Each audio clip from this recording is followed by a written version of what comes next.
Welcome back to a Christmas haul. This is the second one I've done, and as you can see in front of me, this is one of the things I got for Christmas, a microphone.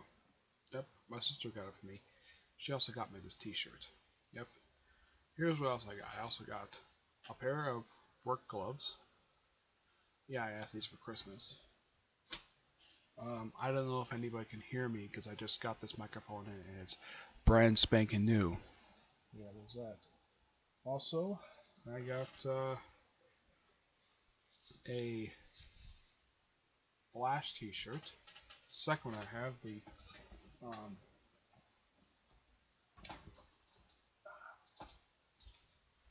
um, the first one I used to have. Um, I stopped wearing because basically because repeating wearing it causes basically wearing out holes in it. Yep. I also have my first ever actual Batman shirt. Yep. Got that from my sister. Flash I also got from her. This I got from my aunt and uncle. Uh, let's see. It's a good area here. Doctor Who and Daleks. I also got a Marvel Superheroes beach towel. I got some movies and a few trades. I got The Decade You Were Born In, 1980s. Uh, Shin Godzilla.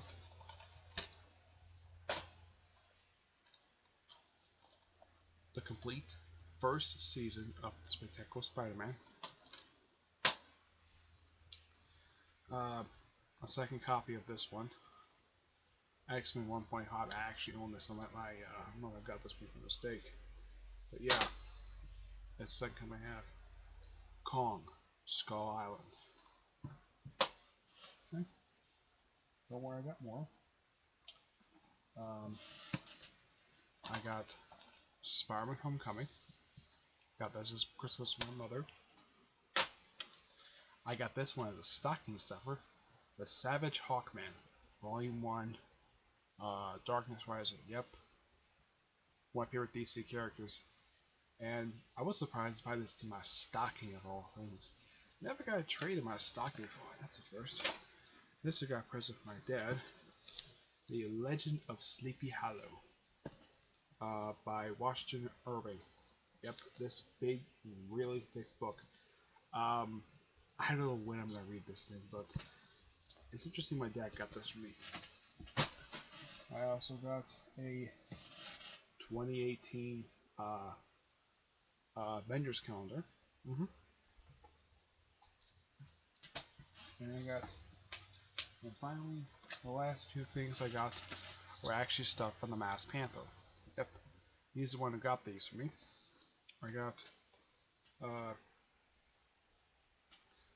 Batman, a celebration of 75 years. Yep, this is the first of three things he got me. Next is Batman Illustrated by Neil Adams.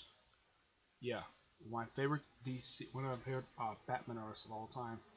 Actually, he's my favorite Batman artist. I love this guy's artwork.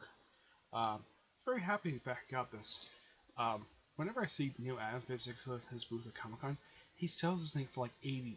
So I guess my friend was just so lucky to get this thing because this thing is usually pretty expensive to get. Yeah, because Neil Adams wants to make money, so he basically overcharges his books. No idea why. And last but not least, um, Marvel Masterworks, The X-Men, Volume 11. Yeah, I do not own this one at all. No. And I have been meaning to get back into doing X-Men Classic reviews. I don't remember where I left off at, but I'm planning on basically reviving that series soon. And I also am planning on reviving the Teen Titans Classic one. There are a few other ones I want to continue with, like Punisher Classics, Outsider Classics, yes, other outsider review, other classic reviews I do want to do, but I just haven't had the time to do them. Basically, mainly just sticking to reviewing trades, novels, and occasionally movies. Excuse me. But the other stuff there, um, I just haven't had the time to do it. hmm those of you wondering what type of microphone this is a mini. This is basically by this is a mini microphone from Zia Okara. I think if you pronounce it, it's it's XIAOKOA. That's basically what type of microphone it is. Interesting one. Um, as far as I can tell, it's plugged in and it is turned on. Yep. So I don't know if this is working or not. It's the first time I've used it. Um, I mainly requested one because whenever I do live shows, most of the time no one can hear me because the microphone on my laptop basically doesn't like Google Plus very much. So I got this thing, and it's a standard microphone. And of course, my laptop immediately recognized it. Basically, the type of it is basically when I plugged it in. Really, it's like as soon as I saw it on there, it seems like it recognized it right away. But it's a I really have to take very long to install it. So yeah, so interesting haul. But thank you, Mass Panther, for sending me those 20 books. Two of whom I'm very happy to get. The third one, well, I haven't really collected any more Masterworks before, but I don't mind collecting that. But if I ever see Chris Claremont, I'm taking that book with me. Him or probably who's the artist in here? I think it might have been David Cochran. I think it is. Let me take a look. The artists for these issues are, if I can find it here, the art. Well, I can't think of the lead name because it passed away. In the case of Bill Mantlo, he's currently in the hospital, so I can't exactly take it to him. David Cochran, I can't take his name at all, and there's a very good reason why. The man passed away over like 15 years ago, so I can't get him to sign anything. Nope. But let's see, what pages it basically list off the writers. Yeah, but David Cochran basically is the one who did the writing on here. hmm But Chris Claremont might probably be the only person I'll probably get this book signed by because he wrote all the issues in here. And he's one of those handful of writers at Marvel who actually has done over 100 issues while working for the company. Not many artists have done, not many writers have done that.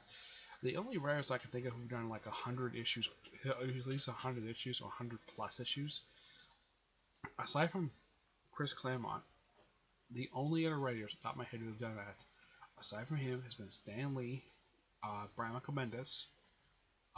Let's see. Peter David has done that, though he did like a good chunk of issues. The late Mark Greenwald, Dave Michelini, he was like one of the longest running writers of Iron Man. Let's see. Walt Simonson for Thor, and I think that's it. And what else I can think of basically very soon. Excuse me, but I think that excuse me, Jason Aaron might just do that for Thor because he's been booking out for 5 years. 5 years.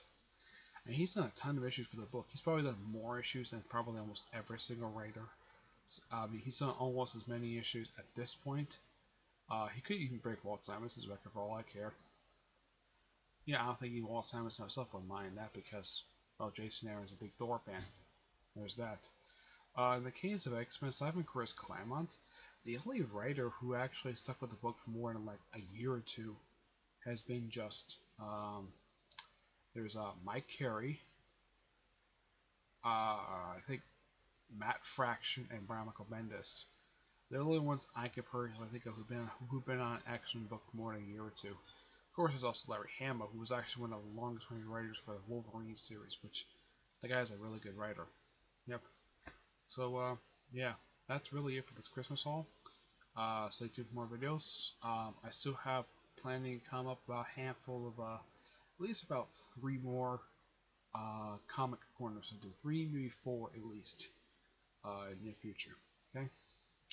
But let me know in the comments below if this mic is actually working. Okay? Until I see you in the next video. Bye.